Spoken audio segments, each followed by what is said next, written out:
महाकवि कालिदास के कंठ में साक्षात सरस्वती का वास था।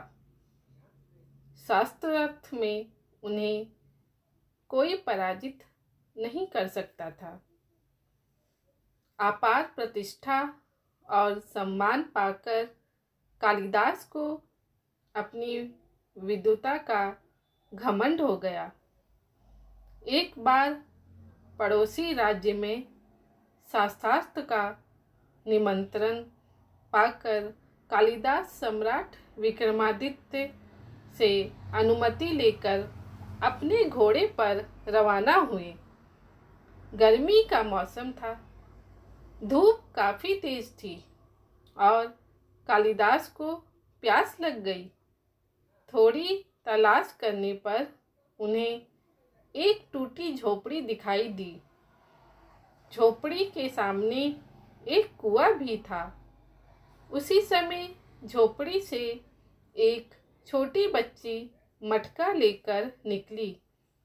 बच्ची ने कुएं से पानी भरा और वहां से जाने लगी। कालिदास उसके पास जाकर बोले, बालिके, बहुत प्यास लगी है, जरा पानी पिला दो। बच्ची ने पूछा, मैं आपको जानती नहीं, पहले परिचय दीजिए। कालिदास को लगा, मुझे कौन नहीं जानता, भला परिचय देने की क्या आवश्यकता। फिर भी प्यास से बेहाल थे तो बोले, बालिके, तुम अभी छोटी हो, इसलिए मुझे नहीं जानती। घर में कोई बड़ा हो तो उसको भेजो, वो मुझे देखते ही पहचान लेगा। मेरा बहुत दूर दूर तक नाम और सम्मान है, मैं बहुत विद्वान व्यक्ति हूँ। कालिदास के घमंड भरे वचनों से प्रभावित होकर बालिका बोली, संसार में सिर्फ दो ही बलवान हैं और उन दोनों को मैं जानती हूँ। अपनी प्यास बुझानी है तो उन दोनों के नाम बताएं। थोड़ा सोचकर कालिदास बोले, मुझे नहीं पता, तुम ही बता दो, मगर मुझे पानी पिला दो। बालिका बोली, दो बलवान हैं, अन्न और जल, भूख और प्यास में इतनी शक्ति है कि बड़े से बड़े बलवान को भी झुका दे। देखिए, प्यास ने आपकी क्या हालत बना दी है। कालिदास चकित रह गए। बड़े बड़े विद्वानों को पराजित कर चुके कालिदास एक बच्ची के सामने निवृत्त खड़े थे।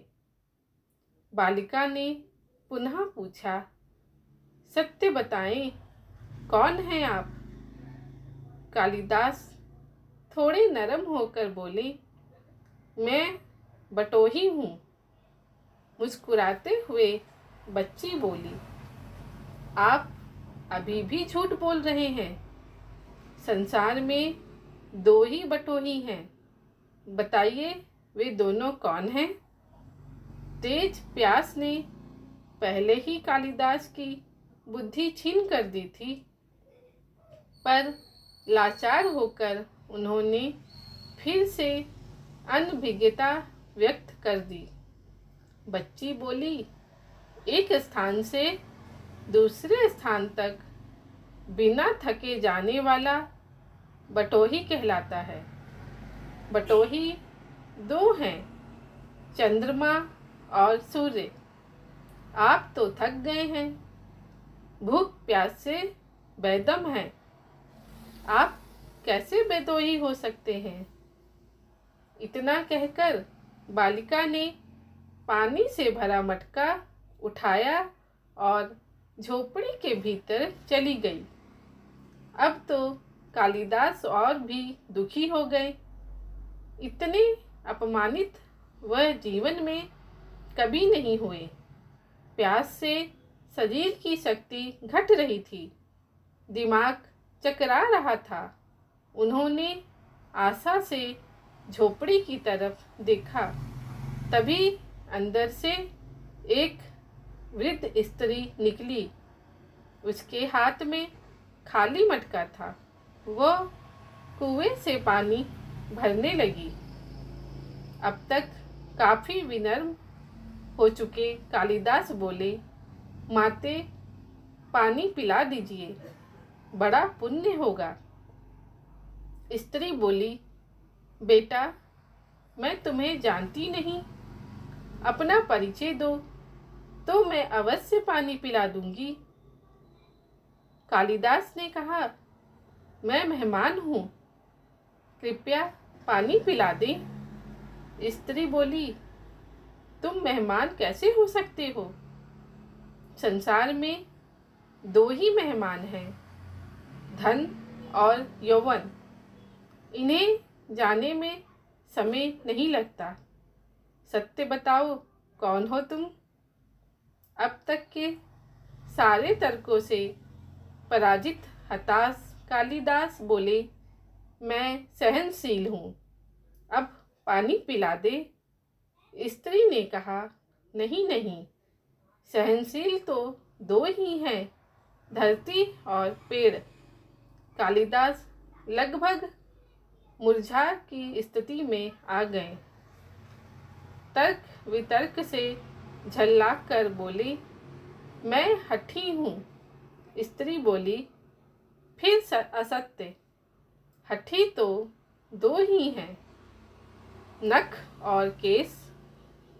कितना भी काटो बार बार निकल आते हैं। पूरी तरह पराजित हो चुके कालिदास ने कहा, मैं मूर्ख हूँ। नहीं, तुम मूर्ख कैसे हो सकते हो? मूर्ख दो ही हैं, पहले राजा जो बिना योग्यता के भी सब पर शासन करता है, और दूसरा दरबारी जो राजा को प्रसन्न करने के लिए गलत बात पर भी तर्क करके उसको सही सिद्ध करने की चेष्टा करता है। कालिदास वृद्धा के पैरों में गिर पड़े और पानी की याचना में गिड़गिड़ाने लगे। वृद्धा ने कहा, उठो वत्स। आवाज़ सुनकर कालिदास ने ऊपर देखा तो साक्षात माता सरस्वती वहाँ खड़ी थी। कालिदास पुनः नतमस्तक हो गए। माता ने कहा, शिक्षा से ज्ञान आता है, ना कि अहंकार। तुमने मान और प्रतिष्ठा को ही अपनी उपलब्धि मान लिया और अहंकार कर बैठे।